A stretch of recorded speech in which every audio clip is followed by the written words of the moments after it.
everyone, what's going on? My name is Poppin. Welcome back to another ranking video. So this one's been a highly requested one for a very long time. Well, I'm happy to do it, but here it is. My entire ranking on the Saw series. Now, the Saw series has been my second favorite franchise in a list. Right there in the top 5 with Scream, Friday the 13th, Halloween, and The Toxic Avenger. So I'm happy to take a dive and rank all 10 films. It's from worst to best. Here we go. Taking the 10th spot is the 7th film. They supposed called The Final Chapter. Not really. Saw The Final Chapter was released in 2010, directed by Kevin Gruder, following a year after he directed Saw 6, which performed well at the box office. But let's not get into that. So the 10th film the 7th film takes place right after where the 6th film left off, where Hoffman has cheek damaged after he escaped the reverse bear trap 2.0. But not wanting to let this slide, Hoffman vowed to get revenge on Jill Tuck. So it was the last thing he'll do. It was a deadly battle between him and Jill over the legacy of John Kramer. Speaking of John, John Kramer was pretty much lacked out throughout the film, mentioned and shown flashbacks. I mean, if I was ever the editor or director of the film, I would just simply have John Kramer add more time into the film. But the film was so aggravating from start to finish. Not to mention, Bobby Dagan, he was like Jeff Denlin, but he couldn't save anyone in time.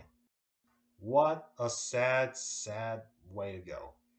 But that's not to say the movie's not all that bad, right? I mean, there are some good praises throughout this. Example, we got some cameos we got a cameo of Chester Bennington of Linkin Park fame. He plays Evan, the leader of a group of racists.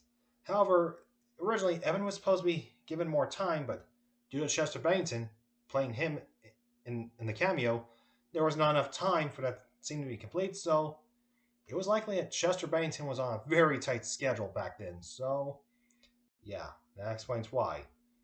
And overall, we got Lawrence Gorin officially back. Now, Cary Ellis' return as Lawrence Gorin was a big selling point for the franchise, because back in 2005, Ellis got into a bit of a lawsuit with Lionsgate at the time over the dispute of how much money he got when acting for the original Saw. So, yeah. That would be said about Saw 7, the final chapter. Well, not really the final chapter. I would give Saw 7 a D minus. Yeah, that. Okay, taking the 9th spot is Spiral from the Book of Saw. The 9th film of the franchise, in which some say it's a spin-off, but not really. It's in the same world as the first 8 films. So this is the first in the franchise because John Kramer is not shown here in this movie, except he was shown in photos and he was mentioned. This marks the only time that Tobin Bell does not appear. But we got some big name actors in this installment. Chris Rock and Samuel L. Jackson. I mean, Chris Rock in a Saw film? Whoa! I mean, don't get me wrong. I mean, I love Chris Rock and his comedic humor, but delivering to a Saw film, oh boy. That's a little bit kind of niche for me. I mean, hey, I love Chris Rock, but however, in the movie, we don't have John Kramer. We got a copycat and a pig puppet named Mr. Snuggles, who replaces Billy. Overall, I do praise that Derlin Bousman makes a return after directing the 4th film in 2007. This was a major comeback for Bousman. But still, Spiral was kind of mediocre and kind of rushed because of one trap. I think it was one of the detectives in the film. So this is basically Spiral, the entire cop plot in one movie. So I would put Spiral in the D. No minus, no plus, just D. Okay, taking the D plus spot is the 8th film, Jigsaw. So this is an 8th film in the franchise, released in 2017. 7 years after Saw 7, which was supposedly titled The Final Chapter, but it's not. However, even though the 8th film takes place 10 years after John Kramer's death in the 3rd film, the movie came out in 2017, not 2016. It was filmed back in 2016, I guarantee you. However, this film is a soft reboot, with the only actor from the first 7 films being Tobin Bell, who plays John Kramer, and I would say that he is the best part of the movie. But it's not a hard reboot because everything we see still happened, which means the events of the first 7 films are still canon to the 8 film. But what really bothered me was, oh boy, the fact that the twist ending was a shock. I mean, I don't mind the traps. I mean, they're all good, especially the buckethead ones. But the laser collars is all high tech, something that John Kramer does not go for. So yeah, John Kramer mostly uses a lot of rust for his traps. So, so who made the laser collars, you may ask? Logan Nelson. Yes, Logan Nelson, John Kramer's first disciple. Which means, if you put in chronological order, Logan was actually, in fact, before Hoffman, Amanda, and Dr. Gorin. Overall, Logan Nelson's the only disciple who does not say the line "game over" from the first film. Instead, he does the quote, "I speak for the dead," which means pretty ironic. So, yeah, I mean, I don't get me wrong. This actually feels like a modern version of the first film. So everything's all back to basics. One thing I do like, they got Billy the Puppet back with some new glowy eyes. I wish they would have kept that in all the other films, but who are you gonna argue? So I would give the 8 film Jigsaw D plus. I mean decent plus. Now the C's. Okay, taking the spot for C minus. Okay, next up is Saw 6, the 6th film, which marked the directorial debut of Kevin Grutert. Now, now, Saw 6 was awfully known as the film that tackles health, right? So this is basically the 6th film in a nutshell. So it follows Mark Hoffman continuing the legacy of John Kramer. So he targets an insurance mogul named William Easton and his workers. The reason why? Easton has been declining a lot of clients of their coverage. So yeah, it happened with a man named Harold Abbott, who is played by George Newborn. A fun fact, Newborn is also the voice of Superman and Sephiroth, so yeah. And now, Easton was targeted by John Kramer. The reason? I'll explain later when we get to the first spot, okay? So, in the flashbacks, we got more in depth, and for the first time only, we got to see Amanda and Hoffman in one scene. And oh, this is also the only Saw film to have a post-credit scene. Well, only in the director's cut. Yes, this one has the director's cut, so yeah. Overall, Saw 6 was pretty much an okay film. It's a not bad sequel. I mean, I do love the theme, and this is kind of, funnily enough, released just 5 years after the original. What a way to end the 2000s. So, yeah. I would give Saw 6 a C minus. Okay, taking the spot for C. Okay, next up is Saw 4. Now, Saw 4 is a transitionary film in which it takes place right in the middle of the events of the third film. What? So yeah, Saw 4 happened at the same time as Saw 3. So it follows not only Jeff Dahlen's trial, but also Officer Daniel Rigg, who has been saving a lot of people, too many, and yet he's putting Eric Matthews' time on ice. Get it? On ice because he was on an ice block. Overall, Saw 4 was actually pretty much a transitioning one. We got to see Agent Strom and Lindsay Perez. We also got to see Jill Tuck in person. That's right.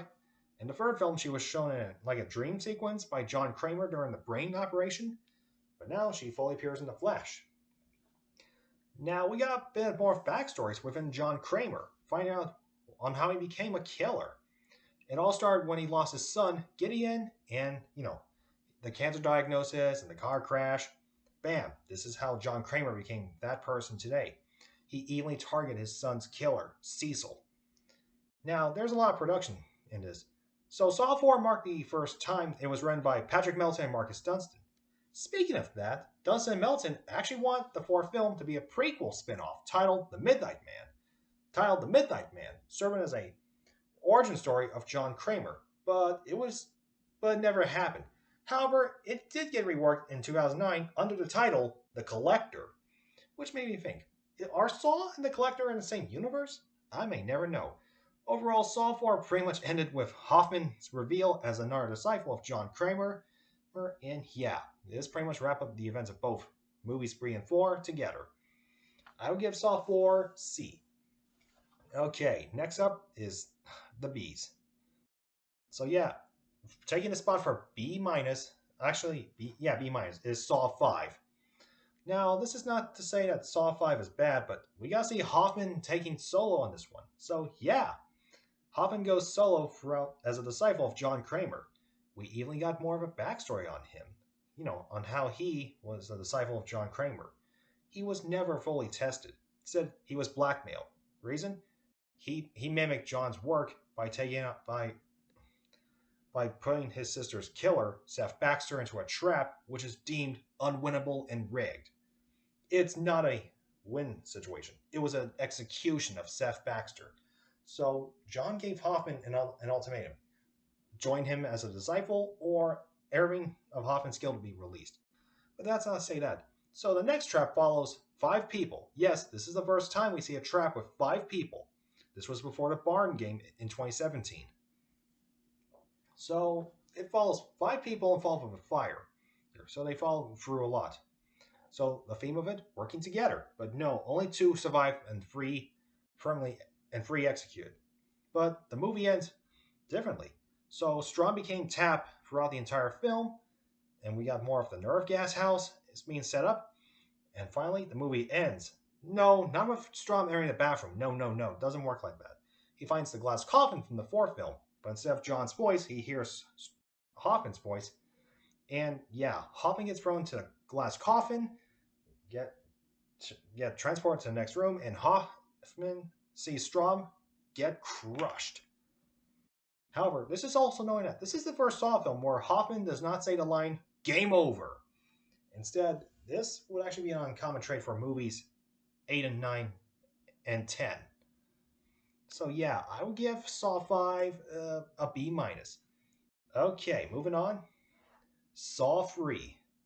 So Saw 3, this one marks the end of John Kramer's life. So it takes place right after the 2nd film, where Eric Matthews crushed his own foot with a broken half of a toilet tank lid used by Adam on set. So Detective Matthews escaped.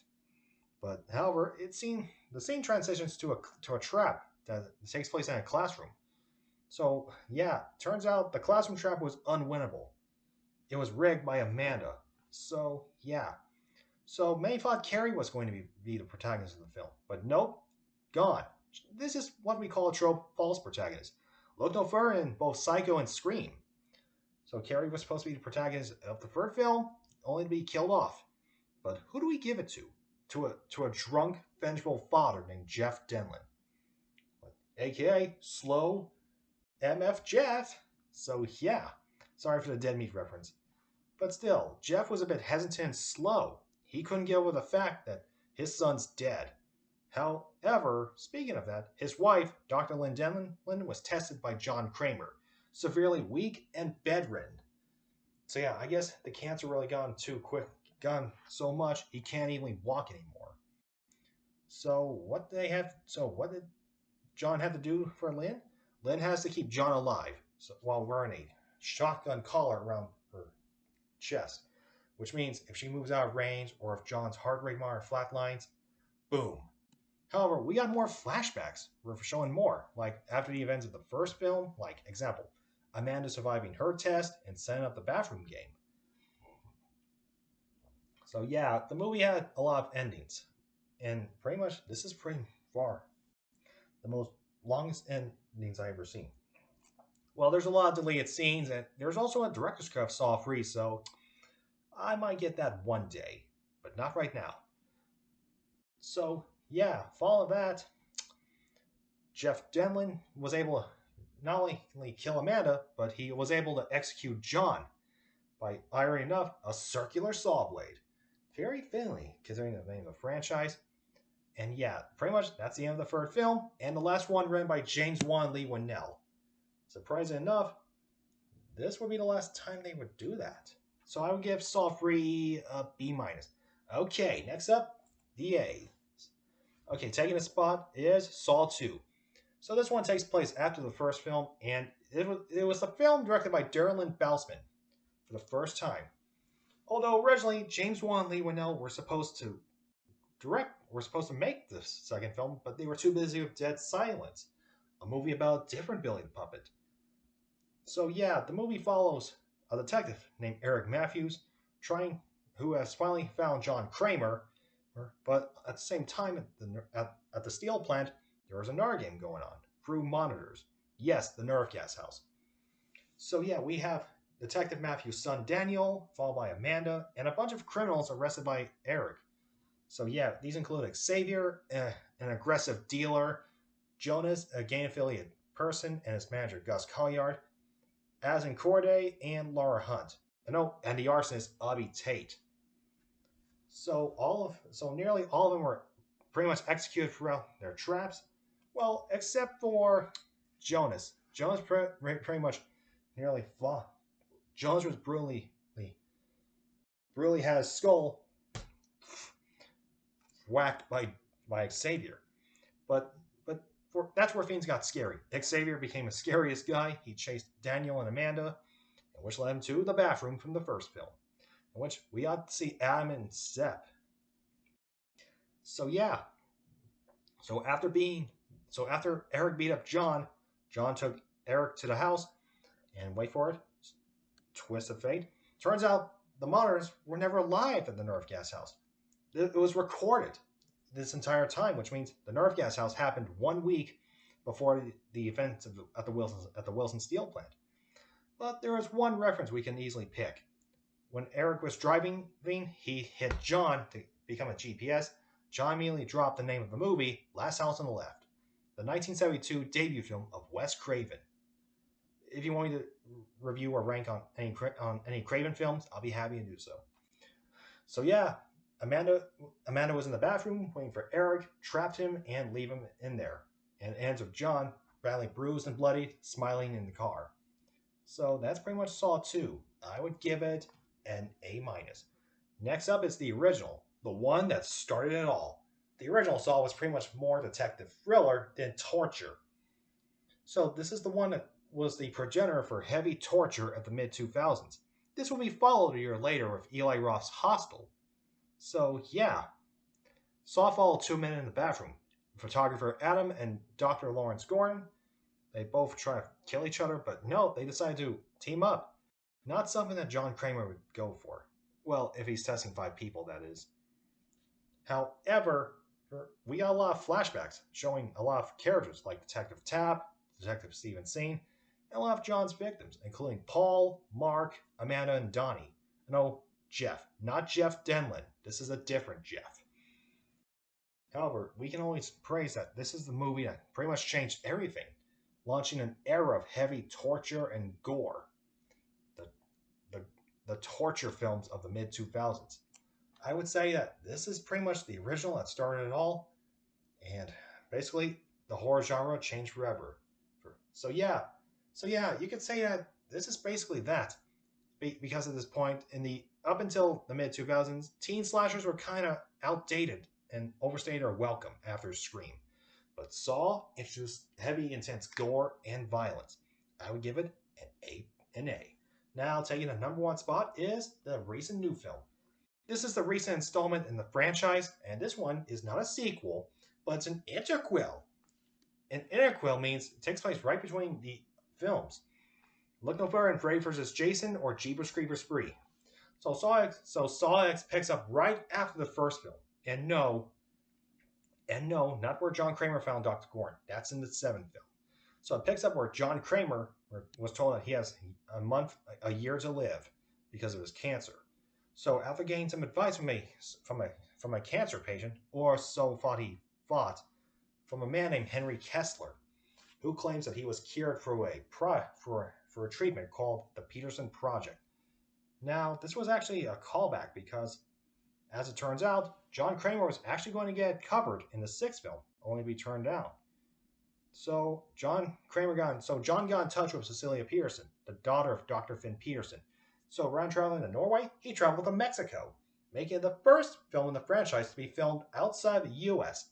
and not to go to its traditional filming location in Canada. So when John Kramer arrived in Mexico, he thought the treatment would be successful, only to find out that he was scammed out of his money. They never treated his cancer. So in retaliation, John was so angry. He wanted revenge on the scammers. So this is a turning point for the franchise. So rather than being a villain, John Kramer's suddenly a hero. Where have I heard of that before? From a familiar human and face wearing cannibal that wields a chainsaw in a 2013 timeline. But that's not the case. John Kramer, this movie became actually so well, it actually won critics and audiences, making it the best reviewed since the original and spotlighting Tobin Bell's performance. So yeah, not only John Kramer's back, but we also got Amanda Young. And this was a surprise kept from audiences and fans. Detective Mark Hoffman. Hell yeah. Hoffman's back, baby. So yeah, overall, the story is actually compelling. John Kramer's time was about to run out until the third film, which means the events happened right before the second film would begin. So John Kramer was in Mexico, trying to teach back a lot of scammers, not just Cecilia Pearson, but these will include the others like Gabriella, who is also part of the scam, Valentina, Matteo, Diego, Parker Sears, and Henry Kessler. So spoiler alert, if you've not seen the film, click off and go watch it. But if you do see it, enjoy. Unlike the other films in which they all end with a dark twist in the dark, this one ended on a happier side of things. This one ends on a happy note. So John Kramer and Amanda left in the sunrise with the young boy Carlos after John gave Carlos the money from the scammers. I guess that was a very wholesome thing for John Kramer to do. Give the boy a bag of money from the scammers. Maybe it'll help him and his family one day. So yeah, the movie ends on that. Oh wait, there's a mid-credit scene. So it picks up right back where we left off in the first film. So we are back with John Kramer visiting the place and Hoffman, who we later revisited in the seventh film. So yeah. So Henry Kessler was tested, and yeah, basically that. So we never see the outcome of Henry Kessler's test. My best theory is that he likely died from being disemboweled. So yeah, that's how the movie ends. So I actually love this installment of the franchise, and crowns as one of my favorites. So I give Saw X A+. Congratulations to Lionsgate, Tobin Bell, James Wan, and Lee Winnell for creating an amazing franchise. You know, when I was a kid, I was terrified of it. But now I've overgrown it in 2018, and I've grown to love it. So yeah.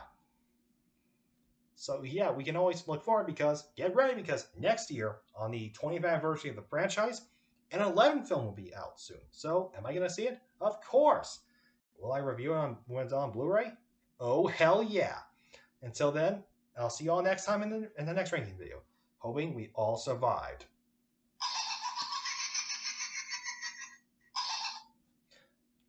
Yeah, I think that's all. Bye, everyone. Goodbye. I'll see you on the next ranking video. Stay poppin', you guys. Take care.